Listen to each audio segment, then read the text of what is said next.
Let's see. GM, everyone. This is Dr. Josh from CryptoMondays Global. I'm super excited today to have Astrid Woollard here from SMAPE Capital. Here we're at the Austrian Blockchain Convention, I believe that, ABC. Is Yes. that right? Yes. Yeah. And we're at the Austrian Blockchain Convention in this beautiful campus at Vienna University of Business. And I just saw Astrid on stage. She was representing the entire investment community in relation. They were talking about MicA, they were talking about regulation, the typical Austrian things. But actually there was some I want to talk about, not the MicA, not all that stuff, although let's start with that because let's get that off the ground. You said on stage that you'd like to see USDT back. Centralized exchanges. Okay. Yeah. Tell me why that's important. Why can't they just switch to different stablecoins as those are emerging? Well, it's still one of the most widely adopted stablecoins. No matter what you think about USDT or the problems that they have had in the past, right? But it's still sort of the major stablecoin asset, and this makes it just inaccessible for a lot of users. That makes certain sort of assets inaccessible to users to trade on centralized exchanges because of that.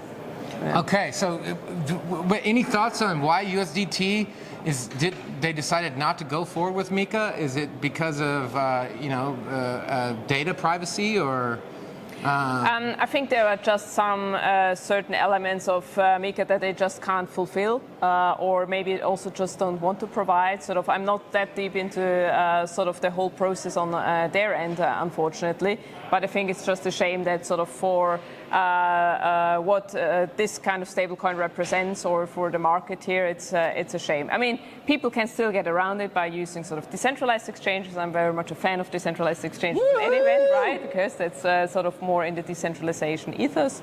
But there you go. Okay, it's interesting because decentralized is really key. And another question is, how far can decentralization go, or how far is anything else in Bitcoin decentralized? Okay, and then this is a topic that's moving forward. But in general, what are investors thinking in relation to crypto markets going forward, especially in Europe, where you represent? There's been a kind of the issues with all the politics and the tariffs, and then there's the bigger issue with VCs are dealing with AI integration. How much do we invest in AI? What are the possibilities? Is quantum going to crack Bitcoin? I talked about that with Charles Hoskinson a couple weeks ago in Paris, and he talks about all these weird things. But in that sense, where is EU at? How positive do you feel about it? Yeah, no, I mean, in general, I welcome that we have a regulatory framework that sort of provides clarity to new and upcoming startups, but it is quite difficult for maybe very early stage startups to actually fulfill some of the requirements. So it makes sort of new innovation harder, which means a lot of great European teams will then sort of set their grounds in other countries where it's just easier to just follow rules and just start up or play around with new technology. Dubai, Singapore. Exactly. Okay, yes. But in relation to the investment, wow, does that make it more opportunity for you to capture the people that do stay, to capture the people that are European dependent, to capture the companies that have some big opportunity, especially in sciences, and especially in different alternative forms of tech? Like I think you mentioned space travel. Does that give you more opportunity as a European investor?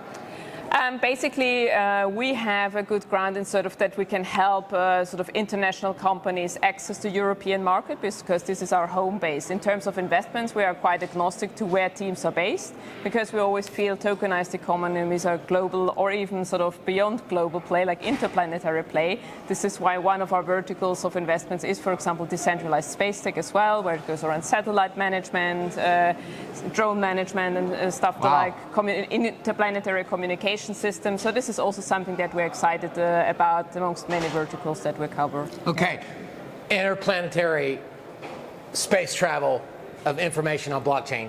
You heard it here first. Yeah. Tell me about what is the name of that company, and are they already launched, and just the overview of what was sexy about that to you, besides the fact of space travel. Yeah, I mean, there are not many good teams, one had to say, that can actually combine both sort of the space tech angle, have sort of market access, and sort of also understand sort of token economy in a broader sense there as well. So one of the companies that we recently invested in is Space Computer.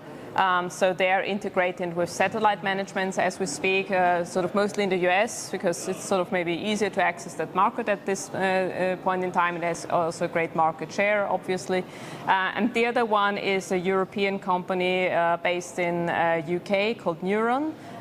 Where basically they have a low altitude aviation use case that is already live. So it's called 4D Sky, where they also look after drone management, drone tracking, and will also sort of have further integration. So they're already integrating with, I believe, 4 airports in the UK already. So a very interesting team there, so watch out for them as well. The team, so you look at founders, what would you say percentage-wise founder is it? I heard of a typical VCs that looks at, say, 60% founders, and you've mentioned team.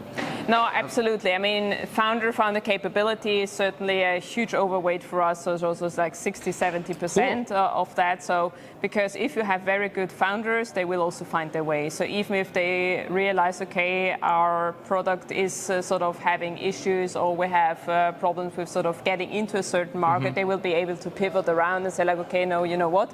We've built something really cool here, but we'll just apply it to a different area, for example. Or they got to have a really cool name and song, like Space Computer. Right? Exactly, yeah. Right, a space computer, everybody. No, absolutely. I mean, you can basically apply that technology also to any kind of machine-to-machine economy place, right? So, okay, so like the last question for Dave, thanks for taking your time. It was awesome. In the sense of if founders are watching this, or if people are looking to capture, or to have partners in investment, what about SMAPE Capital? What are you looking for? And then what would be the best process? Absolutely. No, so you can reach out to us on Telegram, on LinkedIn, on email, via our website, smape.capital. We're an early stage Web3 investor, so into pre-seed, seed stage technologies. We have an average ticket size of 100 to 250K, have strong value adds, also helping go-to-market strategy, token utility, so token design is a very important topic to us.